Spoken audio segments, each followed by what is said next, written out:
Bueno, entonces sobre el tag de cuello, entonces es importante que ustedes tengan en cuenta que es un tag que se pide frecuentemente en urgencias cuando hay trauma de cuello. Entonces, si el trauma de cuello pues está en el 80% de los traumas, entonces muy probablemente ustedes van a tener contacto con el tag de cuello. Recuerden que esto no es solamente de ver uno y ya lo tengo. Realmente esto es como los cadáveres, cada persona o cada tag es muy diferente. Entonces, de hecho, hoy traigo un tag que utilizaba mucho en la Nacional durante las prácticas, que es del profe Beltrán y el profe Florido, eh, del SEMU, la parte de urgencias. Realmente porque es un tag que no es muy de libro, sino es de verdad un paciente, hasta inclinado en posición oblicua. Entonces es importante tener eso en cuenta. Entonces, siempre que hay un trauma de tórax, uno pide una radiografía cervical, ¿sí? Lateral y de la zona AP. Entonces, lo que ustedes pueden observar acá es una visión de la zona superior, ¿sí? Bueno, no sé quién tiene prendido el micrófono. Raquel, Raquel, apaga el micrófono. Que por favor apaguen el micrófono, que no, creo que no, aquí suena muy duro.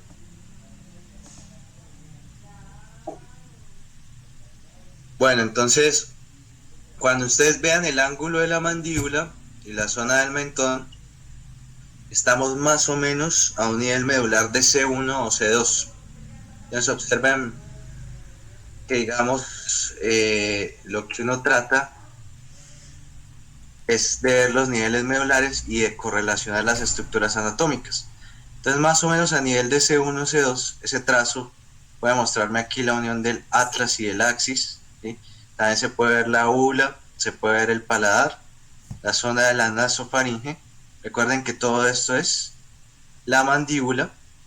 Toda estructura gris o de aspecto levemente hiperdenso, acuérdense de los TAC, ah, lo blanco es hiperdenso, lo negro o aire es hipodenso.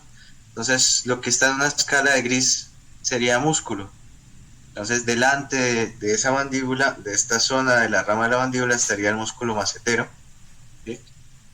Por detrás estarían los pterigoideos.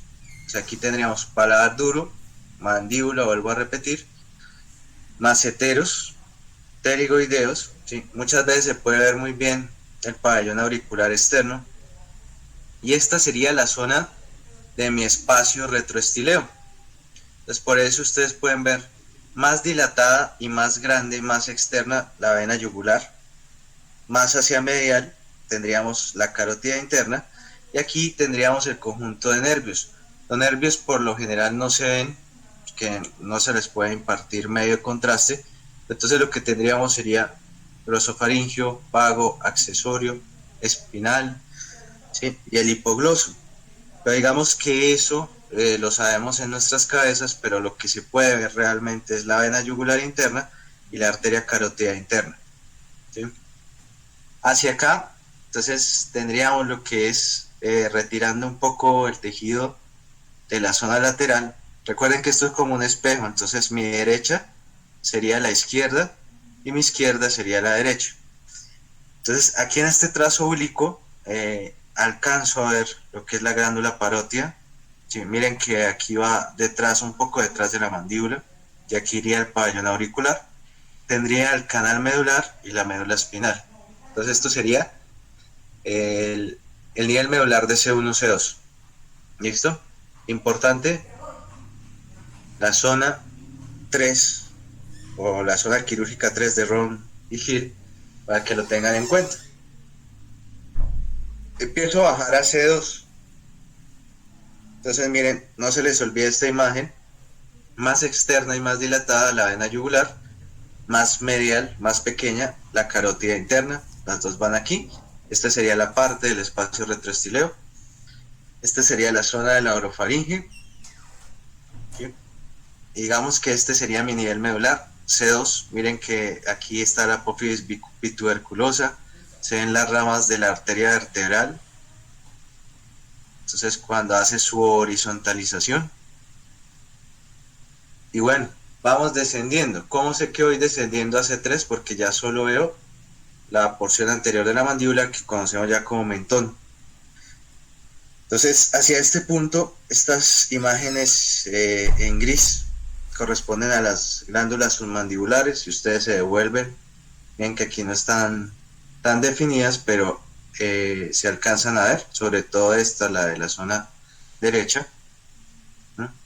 Pero digamos que en la primera visión no estaban. Entonces, seguimos acá, seguimos teniendo la yugular interna, la carótida interna, pero a este nivel de C3 alcanzo ya a dilucidar lo que es la carótida externa. Recuerden que la carótida interna me da las ramas oftálmica, cerebral anterior, cerebral media, que me forman la parte de lo que es el polígono de Willis. De la carótida externa, recuerden que viene la facial, la temporal superficial, la occipital, ¿sí? la lingual, la maxilar interna. Recuerden toda esta parte de la carótida externa, este sistema que vimos ahí en cara. Y más o menos a nivel de C3, ¿sí? Empezamos a ver una estructura que es el hueso hioides. Entonces toda esta zona sería la configuración del hueso hioides, y cuando yo veo el hueso hioides sé que estoy en C3. Si me devuelvo un poquito, entonces para saber que estoy en C1 y C2, pues alcanzo a ver la zona del mentón y la rama mandibular, ¿sí? Y cuando ya voy en C3, pues ya empiezo a ver el hueso hioides y empieza a desaparecer. Casi que cuando desaparece la mandíbula, aparece el hioides sobre esta zona y empiezo a tener los tres vasos, ¿sí? La yugular interna, que recuerden que la yugular interna se forma por el seno longitudinal superior, seno longitudinal inferior, seno transverso, la gran vena de Galeno, y todo eso sale por el agujero yugular con los tres mosqueteros que habíamos hablado. Entonces, observen o fíjense ahí que ya desaparece la mandíbula, ¿sí? Desapareció la mandíbula de la zona del mentón. Alcanzamos a ver la zona muscular de los músculos de la base de la lengua, entonces se alcanza a ver un poco el gineyoideo, se ven las glándulas submandibulares, y observen hacia este punto que se ve el yoides, ¿sí?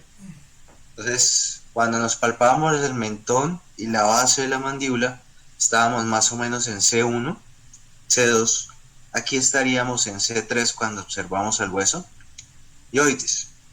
Entonces, hioides, C3, y para que lo tengamos en cuenta, observen que aquí ya está disociada la vena yugular interna, ¿sí? Siempre más grande, más dilatada, ¿sí? La arteria carótida ya no es carótida interna hacia nivel de C3, sino que es la carótida común. Sin embargo, alcanzo a ver la vena yugular externa por delante del esternocleidomastoideo. Aquí iría el esternocleidomastoideo.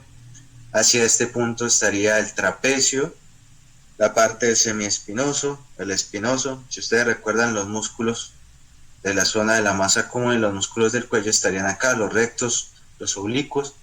Tendríamos mi agujero medular, la vértebra cervical 3, y estaríamos en el hueso hioides.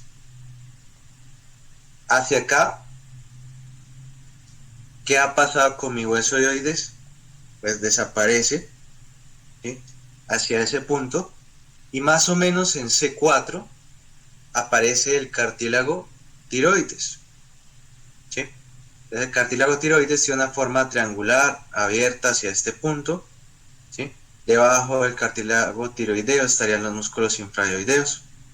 Entonces miren el músculo esternocleidomastoideo, aquí estaría la arteria yugular externa, aquí estaría la arteria yugular interna, la carótida común, ¿sí? Y estaríamos sobre los agujeros vertebrales, los agujeros transversos.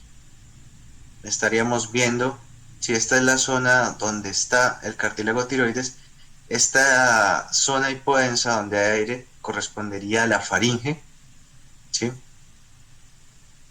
Y estaríamos en la conjunción de los niveles medulares de C4. Ya después va desapareciendo el cartílago tiroides. ¿Cómo sé que va desapareciendo? Porque ya desaparece esa forma de triángulo que tiene el cartílago tiroides, la llamada manzana de Adán. Entonces, ustedes observan que ya aquí se empieza a poner redondito, ya está terminando el cartílago tiroides, ¿sí? Podría pasar hacia este punto.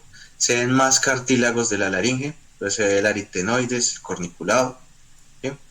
Pero digamos que ya en su desaparición aparecen las cuerdas bucales, ¿sí? Sobre este punto, y ya en esta zona ya desaparece la zona triangular y lo que veo es una zona redondeada, un arco redondeado hacia adelante, que sería el cartílago cricoides. Esta zona sería el cartílago cricoides. Entonces me devuelvo un poco para que vean desde C1. Desde C1 estaría la parte del ángulo, la rama y la zona del mentón, la zona de la mandíbula, el paladar duro. ¿Sí? Después tendríamos al hueso dioides. Estos serían los cortes que estaríamos evaluando. Después el cartílago tiroides. Aquí se ve muy bonito. Este es el triángulo del cartílago tiroides. ¿Sí? Y si ustedes observan, aquí estaríamos viendo lo que son las fascias. La fascia superficial, ¿sí? La fascia paravertebral, la fascia pretraquial, ¿sí? La fascia del triángulo carotídeo. Y bueno, llegaríamos a lo que es el cartílago cricoides. Cuando yo estoy en el cartílago cricoides, que sería esta zona de medio arco redondeado, estaría más o menos a una altura de nivel medular de C4, C6. ¿Sí? Estaría, mire, observando la vena yugular interna, la carótida común, que ya empiezan a desvanecerse. Recuerden, siempre delante del esternocleidomastoideo estaría la vena yugular externa. Después del cartílago cricoides, pues ya tendría lo que es la laringe, ¿sí? Y observen, miren, la yugular interna sigue grande, dilatada, la carótida común hacia este punto, ¿sí? Y estaríamos pasando a lo que ya encontrábamos en la zona del tórax. Entonces, tráquea hacia adelante y colapsado aquí, no sé si lo alcanzan a ver, o sea, una línea colapsada, está el esófago. Entonces el esófago, como no está abierto, sino que se colapsa, entonces yo encontraría tráquea hacia adelante, esófago hacia atrás, vena yugular interna, arteria carótida común, ¿sí? Y estaríamos más o menos a nivel de C6, entonces vemos los músculos escalenos. Y ya empezamos a ver la primera costilla, entonces ya estaríamos llegando a C7, realmente, T1, ¿sí?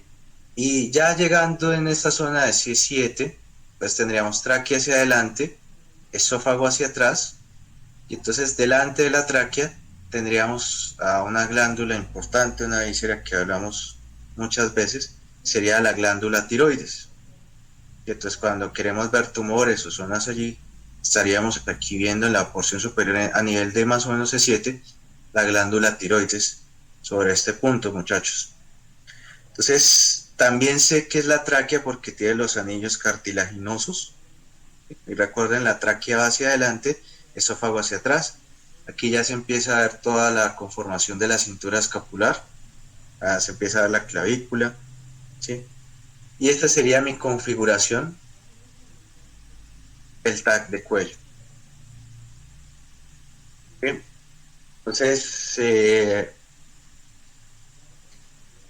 recuerden los niveles medulares, recuerden las estructuras asociadas,